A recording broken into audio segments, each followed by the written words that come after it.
There's only one missing, so it's not a bad loss rate. Eugenie Sage from the Green Party.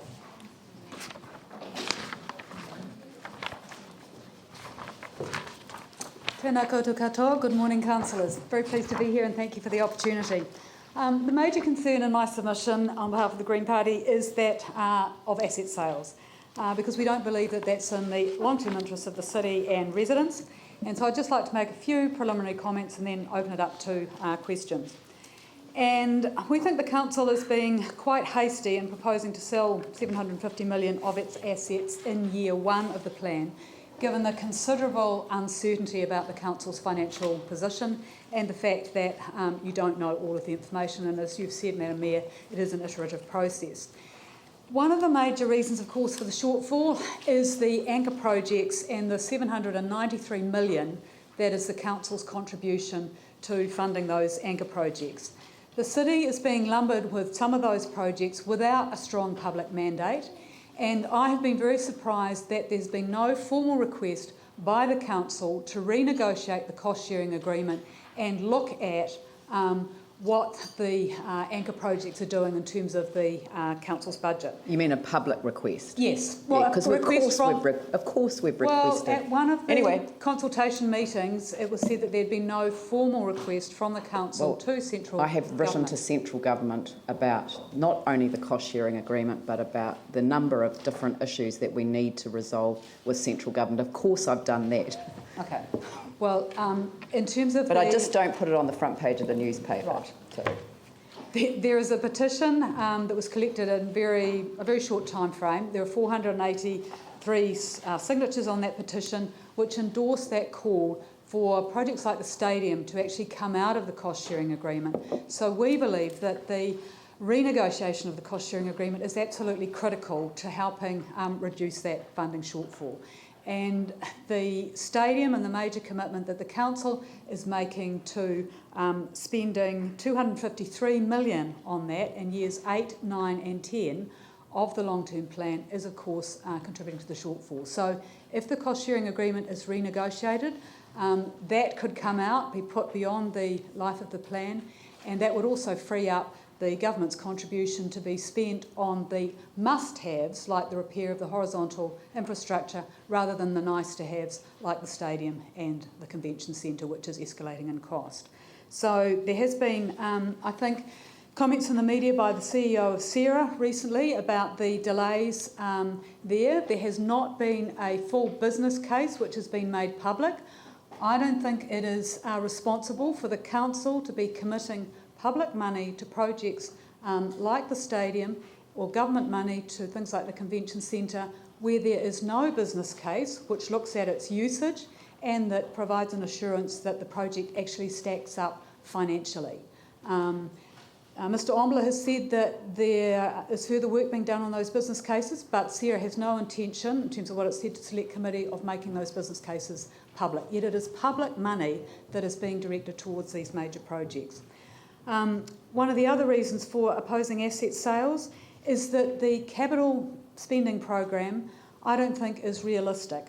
And the Auditor General, in its recent review of the 2013-14 annual reports by Council, noted that across local authorities, there's generally a trend of doing substantially less capital work than Council's budget for, particularly where it relates to replacement and renewal expenditure, only doing about 3/4 of what's budgeted for replacement.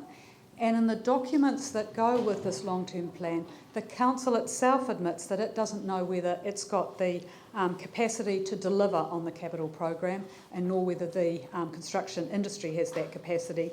And so it seems premature then to be selling assets to fund an ambitious capital spending program which the council itself admits that it doesn't know whether it can deliver on. I think too that the council can be much more rigorous in its budgeting. The proposal to generate at least $150 million of the asset sales to provide headroom and a degree of flexibility for unforeseen circumstances is providing quite a measure of padding and cushioning in the budget. and that if you're doing things like selling assets which generate revenue for the city, you need to be much more rigorous in the budget. In the submission also outlined concerns about the lack of clear criteria around who strategic partners would be, the fact that the removal of all of the assets from the list of strategic assets, including Redbus and EcoCentral, will mean that the council could then sell those without any further public consultation. And I think the consultation documents are slightly unclear because there's been some discussion around Orion, the airport company and the port company, but Redbus and EcoCentral and Horncastle Arena and the parking buildings, that's less clear in the major consultation document. They're being proposed for sale as well.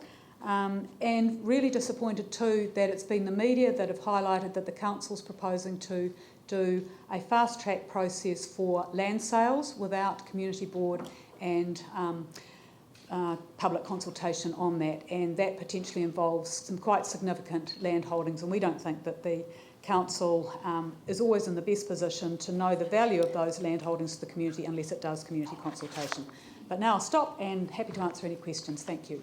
Well, maybe if I start with one question, and perhaps you could provide us with an explanation of what you understand to be the audit requirements for the long-term plan process. In terms of the council's obligations. Yes. Well, I understand that you cannot put insurance repayments in there because of the uncertainty around those. No, that's not correct. So, but I really meant about assumptions. So, leaving aside insurance, could we put on your suggestion that, put into our budget, your suggestion that the government's redivert its contribution to the No, that couldn't be in your budget, but no. That is why the renegotiation of the cost-sharing agreement, which I think there's quite substantial public support for, is quite critical. But the outcome of that renegotiation would have to be one thing. So in order to achieve that, we'd Yes. have to say that we're not spending anything on any of those. I mean, the shortfall's 1.2 billion, so you're suggesting that none of the contributions to any of the anchor projects proceed, like No. the library, the town hall. No. If you read the submission, it's quite clear around the stadium and the convention centre, and I think there's increasing comment about the dead zone that the convention centre will create, the escalating cost of the council hasn't centre. put any money on its budget for the convention centre. But the government is funding the convention centre. If the cost-sharing agreement was renegotiated, the $400 million shortfall in the horizontal infrastructure could be funded in part from the government redirecting some of its contribution. Can we put this assumed $400 million shortfall, are we allowed to put that on our budget under the terms of the audit officer's requirements? I think that would have to be part of that iterative process. Well, we can't. The point that I'm making is that, and I think you're accepting, we can't put any of these items on the budget, and we are required to balance the budget for every year for the next 10 years. But that is why it is so critical that the cost-sharing agreement has to be renegotiated, because your budget at the moment has provision for the stadium in years 8, 9 and 10. If we took the stadium out, it would make no difference to the shortfall that we face in the first 5 years. We've already pushed it out. We could push it out beyond the 10 years, and essentially we will. You know, I mean, there is obviously going to be an iterative process with central government over a number of these issues. But even if you took that amount off our budget, because of where it sits in our budget, it doesn't make any difference to the shortfall that we have in the immediate sense. Well, it might... Yeah. Just to clarify that, because I think this is an important point around the stadium, it's not actually 253 million, it's 110 million. 143 million is the insurance amount. That has to go towards a stadium regardless. So the extra bit of money we're talking about is 110 million. So I think people need to get the 253 out of their heads.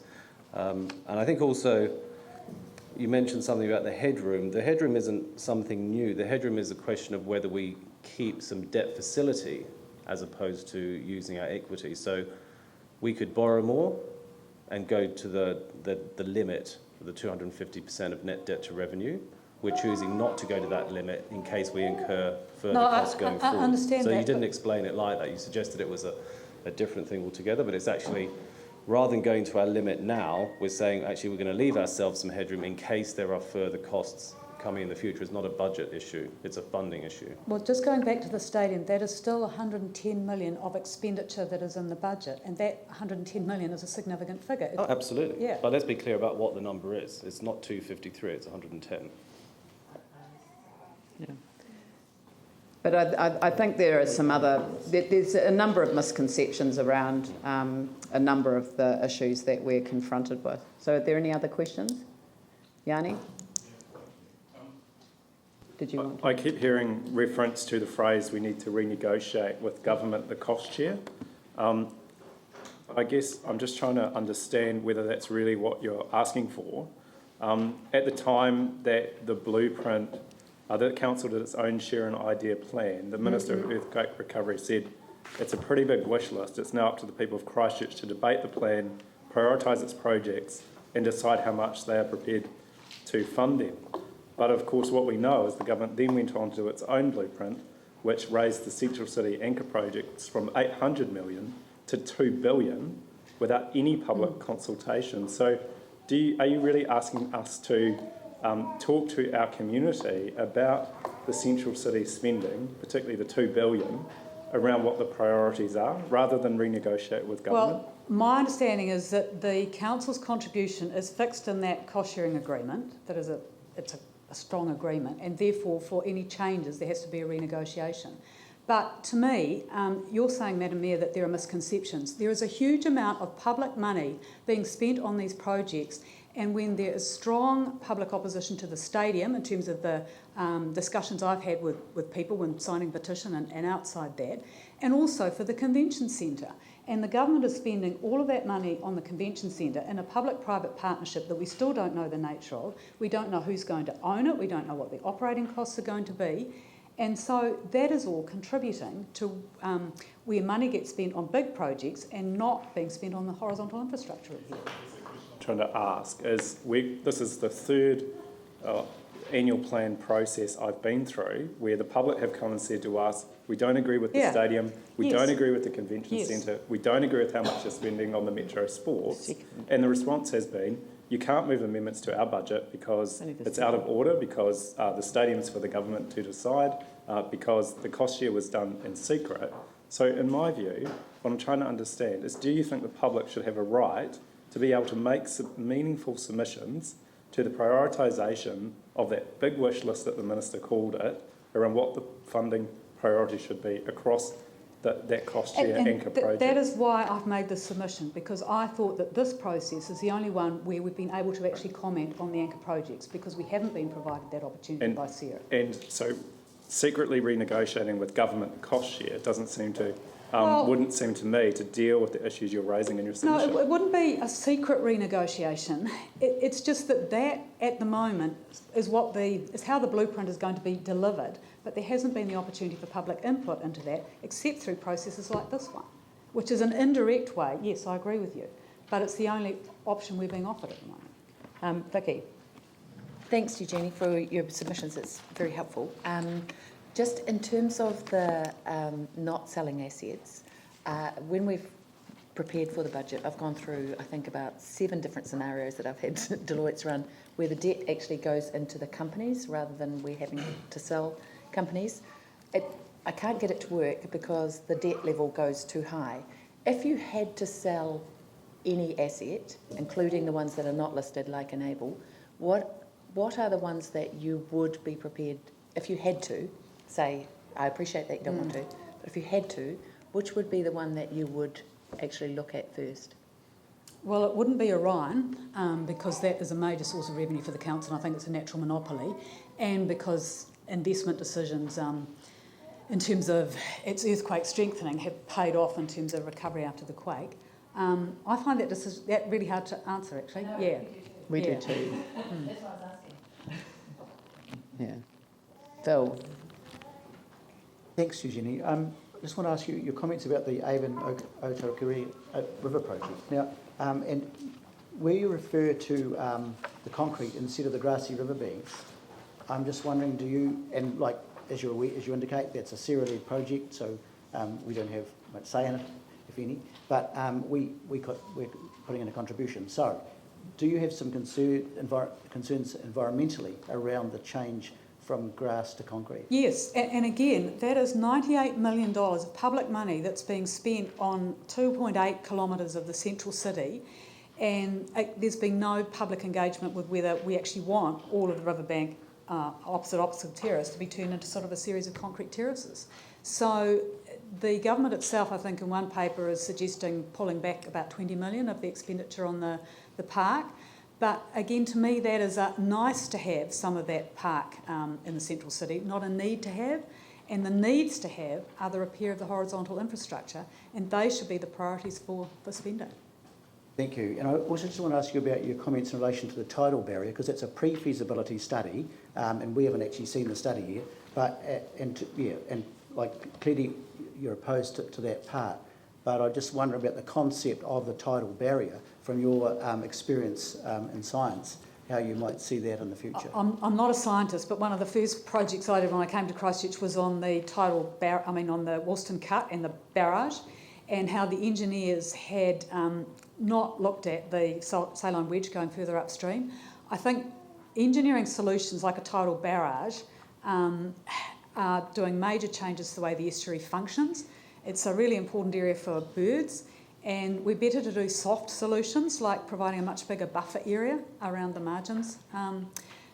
So the pre-feasibility study, not much problem with that, but just highlighting that before the council goes and spends a lot of money, we need to look at some of the options there in terms of using soft engineering rather than hard structures. Thanks, Eugenie. And do congratulate the council for the work that it's doing on climate change and sea level rise. Thank you. I agree. All right, I'll let Glenn.